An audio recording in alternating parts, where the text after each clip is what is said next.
ब्रह्म किया है, जग का कौन अखाया है। मैं ये जानत नाही, मैं मूर्ख ये जानत नाही, ना कछ मोहे विचारा है, मैं ना कछ मोहे विचारा है। परमात्मा परम सिद्धि सतगुरुदेव महाराज, उनके समक्ष बैठे मेरे आत्मस्वरूप सत्संगी, प्रेम से श्री राम, प्रेम से सतनाम साखी।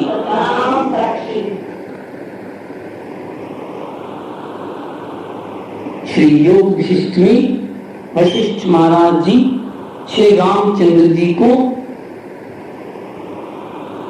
और सतगुरुदेव महाराज अपने जिज्ञासु प्रेमियों को शिखर दत्त चौड़ाला की कथा आगे बतलाते हुए कहते हैं,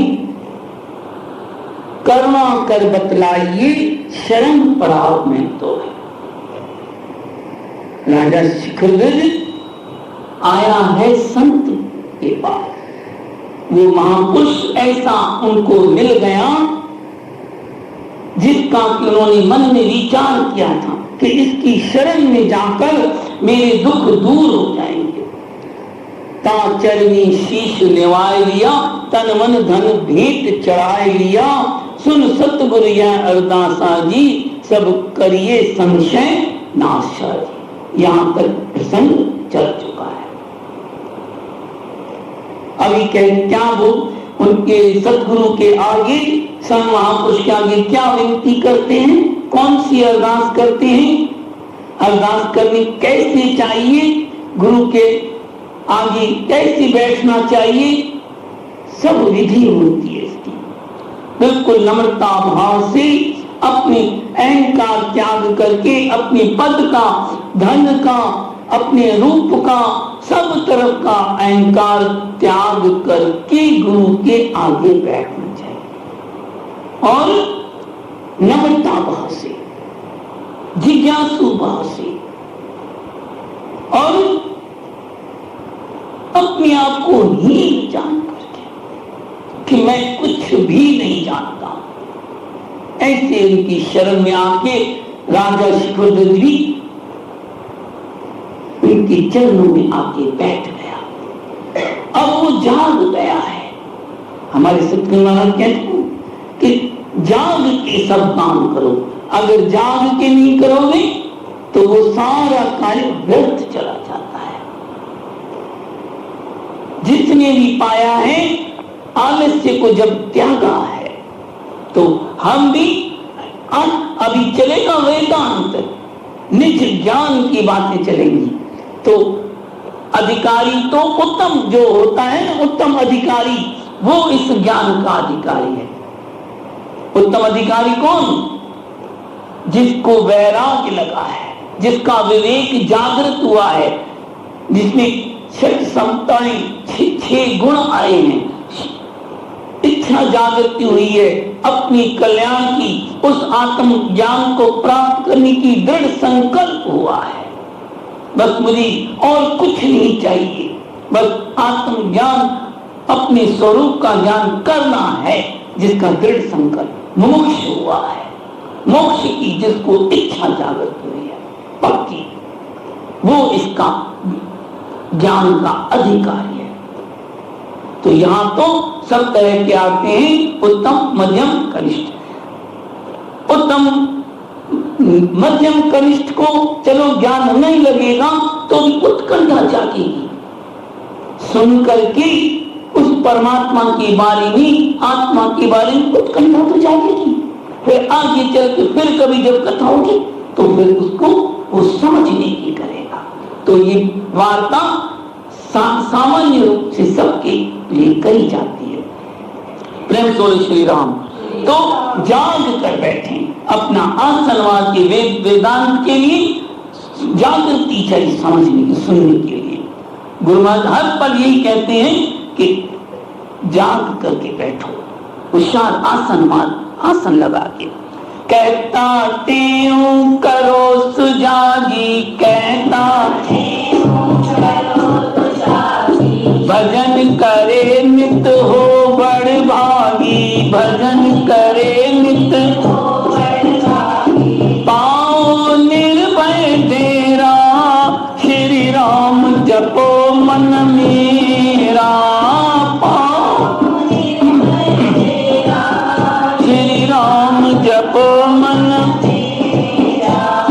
यही जपन की मेरा श्री राम जपो मन मेरा, यही जपन की मेरा श्री राम जपो मन मेरा। प्रेम से श्री राम।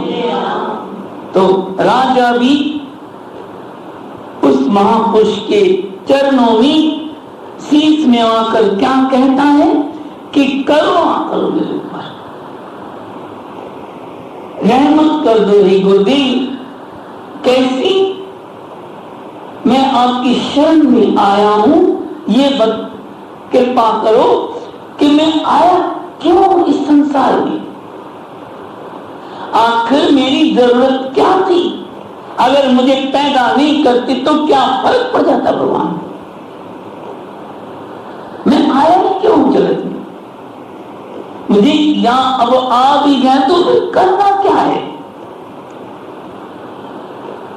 कौन सा मेरा यहां काम रुका पड़ा था जो परमात्मा ने मुझे यहां भेज दिया? ये है उत्तम जिज्ञासु की शंका, जिसको वैराग लगा है, विवेक हुआ है। और जब तक कोई शरण नहीं जाता संतों के, सतगुरु की, तो सतगुरु शिक्षा भी नहीं देता है। सतगुरु देखता है कि इसके मन में सच्ची लगन जागी है उस परमात्मा को पाने के लिए, और मेरे प्रति श्रद्धा है, विश्वास है, प्रेम है, तभी सबको ऐसी उत्तम शिक्षा नहीं देते हैं वेदांत की, किसी जो इसके लायक होते हैं। देखो कैसी कृपा करी है हमारे ऊपर सदगुरु सर्वानंद महाराज जी कि सबके लिए, सर्वसाधारण के लिए सरल कर दिया है। नहीं तो वेदांत सबके लिए संभव नहीं होता है। तो जो न सच्ची इच्छा रखता है उसको ही गुरु शिक्षा देता है। ब्रह्मदर्शनी में गुरुवां लिखा भी है कि इच्छा धारण करके गुरु के यहाँ जाते हैं, स्व इच्छा से उसको ही उपदेश मिलता है। ऐसे किसी को देखा नहीं भाई ये भी गया तो मैं भी चला जाऊं। अपनी खुद की मन की इच्छा जागृत हो उस परमात्मा को पाने की, आत्मज्ञान की। भगवान ने गीता में भी ये कहा है कि श्रद्धावान लभते ज्ञान, जो श्रद्धा हो ना उसको ही उपदेश करो, अश्रद्धालु को उपदेश करोगे ज्ञान का अपमान हो जाएगा। प्रेम सुनो सतनाम साखी। तो ऐसे कहते हैं कि अर्जुन भी, देखो आप विचार करना, आपने देखी होगी महाभारत, देखी होगी और पढ़ी होगी गीता में, 2 अध्याय तक तो भगवान उसको ज्ञान का उपदेश करता ही नहीं। दूसरे अध्याय के अंत में जब कहते कहते कि बस मेरे बस की धनुष्मान छोड़ दिया, अब सब कुछ छोड़ दिया, अब कहता मेरे बस की बात नहीं है, और मुझे तो कल्याण का रास्ता बतलाओ, और कहता है मैं आपकी शरण में हूं, जितने कल्याण हो वो मुझे उपदेश करो, मैं आपका शिष्य हूं। जब ये कहा तब उपदेश करना चालू किया है ज्ञान का, नहीं तो फिर सुनता जा रहा था भगवान, सुना जा रहा है कहाँ कम है। इन पहले दूसरे अध्याय नहीं चालू किया है, ज्ञान की बातें कुछ नहीं समझाने कोई नहीं थी। तो ये भी उस संत के शरण में आके इच्छा उनकी हुई है, मैं भ्रमित हो गया हूं, धर्म का मार्ग में भूल गया हूं, मुझे अधर्म का पता नहीं है। अब आप ही नम्रता से बस, मेरे को तो कुछ मालूम नहीं है, मैं तो अज्ञानी हूं। उस गुरु के आगे आया क्यों जगत में? आखिर मैं कौन हूं, ये है सबसे उत्तम शंका। को हम, मैं कौन हूं? और इसको जिसने जान लिया, संत महात्मा तो बहुत प्रयत्न करते हैं कि हमें अपना स्वरूप का ज्ञान मिले, बार बार जगाते हैं कि ये मानुष देह मिली इसलिए। इन्होंने पूछा ना राजा ने कि क्यों आया हूं, मानुष देह क्यों मिली? भाई प्राप्त मानुष देवरिया गोविंद मिलन की ये कही, और काज तेरे किथम न काम मिल साध संगत भज केवल नाम। यही एक उद्देश्य है हमारा उस परमात्मा को प्राप्त करने का, और कोई उद्देश्य नहीं है। जितने भी ये और काम हमने संसार के काम क्यों करते हैं, क्योंकि हमें भी मालूम नहीं है कि हमको करना क्या। हमने ये समझ रखा है कि बस जन्म लेते हैं, खाना खेलना कूदना है, खाना पीना और नहीं कोई चीज।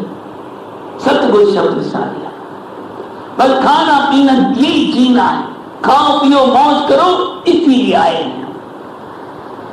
धंधा करने आए हैं, शादियां करने आए हैं, बस बाल बच्चे ये बस, और धन कमाने आए हैं, बस ये उनके अपना यश कमाने वही आए हैं, बड़े आदमी बन जाए, बस दुनिया के लिए आए हैं।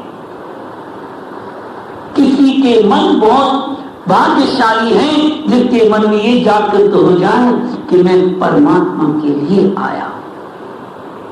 84 लोक जून का मानुष है सरकार, कहते हूं हरि भजन का कर इस तन में काज। इस तन में हरि भजन के लिए कार्य करने के लिए मिला है, और कोई तो इसलिए मन को होशियारी करे। रे मन मेरा कर होशियारी, राम मिलन की है या राम भजन की, हरि मिलन की, राम भजन की, हरि मिलन की है हमारी।